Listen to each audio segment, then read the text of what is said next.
श्री शिवाय नमस्तुभ्यम। ओम नमः शिवाय। नमस्कार दोस्तों, जैसा कि आपको पता होगा कि भाद्रपद पूर्णिमा से श्राद्ध पक्ष शुरू होकर आश्विन मास की अमावस्या पर समाप्त होती है। इस बार श्राद्ध पक्ष 18 सितंबर से शुरू होकर अक्टूबर तक रहेगा। यह दिन पितरों को समर्पित होते हैं। श्राद्ध पक्ष को पितृपक्ष, श्राद्ध आदि नामों से जाना जाता है। यह दिन पितरों को समर्पित होते हैं। इन दिनों में पितरों के आत्मा की शांति के लिए तर्पण और पिंड दान किए जाते हैं। धार्मिक मान्यता के अनुसार अगर तर्पण या पिंड दान नहीं करने से पितृ दोष लगता है। पितृपक्ष पितरों को प्रसन्न करने का बहुत खास दिन माना जाता है। माना जाता है कि श्रद्धापूर्वक अपने पितरों को कुछ अर्पित करने से पितृ बहुत जल्दी प्रसन्न होते हैं और अपनी कृपा बरसाते हैं। शास्त्रों के अनुसार जिन पर पितरों की कृपा होती है उस पर सभी देवी देवताओं का भी आशीर्वाद मिलता है। चूँकि पितृ पक्ष पितरों को समर्पित होता है, इसलिए इन दिनों कोई मांगलिक कार्य नहीं, शुभ काम नहीं किया जाता है।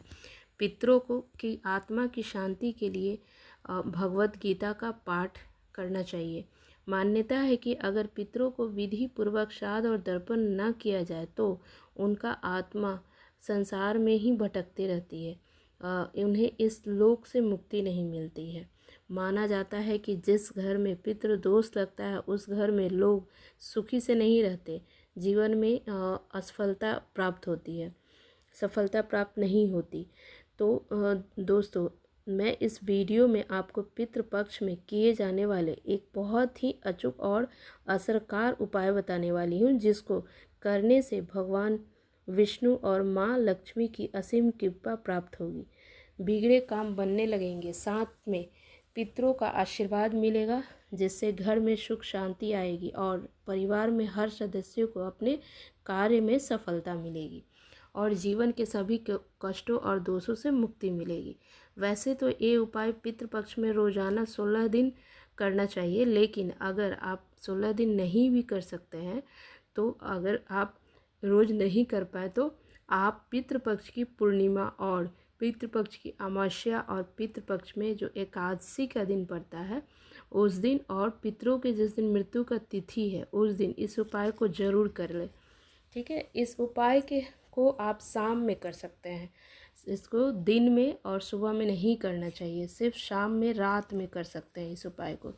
इस उपाय को करने के लिए हाथ पैर स्वच्छ होना चाहिए, मतलब हाथ पैर धो धाकर स्वच्छ वस्त्र पहनना है। ठीक है, इस उपाय के घर का कोई भी सदस्य कर सकता है, महिला हो पुरुष हो, कोई भी कर सकता है, लेकिन महिलाओं को ये ध्यान रखना है कि वो पीरियड में ये इस उपाय को नहीं कर सकती।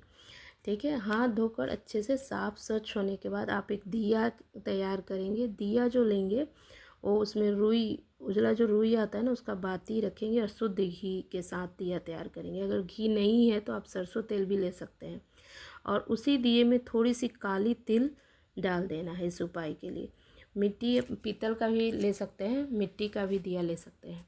ठीक है, इस दिया को तैयार करके अपने घर के दक्षिण को, कोई भी घर हो आपका, कोई रूम हो या कोई किचन भी हो या मंदिर भी हो, कहीं भी हो, स्वच्छ जगह हो और दक्षिण दिशा में इस उपाय को करना है। दक्षिण के तरफ पितृ का वास होता है और दक्षिण के तरफ ही ये दिया जलाना है।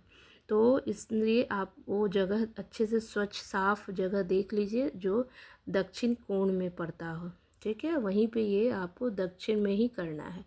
ठीक है, लेकिन ध्यान रखना है कि इस दिशा का जो लौ होगा ना, दक्षिण के तरफ ही वो दिया जलना चाहिए और दिया को कभी भी सीधे ज़मीन पे नहीं रखना चाहिए। कोई बर्तन या कोई आप बर्तन रख सकते हैं या आप वहाँ पे थोड़ा सा चावल भी रख के तब दिया को रखते हैं। कहीं भी कि भगवान का भी दिया जलाइए चाहे कहीं भी, इस उपाय में भी दिया एकदम नीचे नहीं रखना है, उसमें थोड़ा चावल रख के उसके ऊपर रख दीजिएगा। ठीक है, दिए जलाने के बाद आप श्री गणेश जी को प्रणाम करें, फिर विष्णु जी को, फिर लक्ष्मी जी को प्रणाम करें, फिर पितरों को प्रणाम करें और उस समय भगवान से अपनी पितरों की आत्मा की शांति के लिए प्रार्थना करें।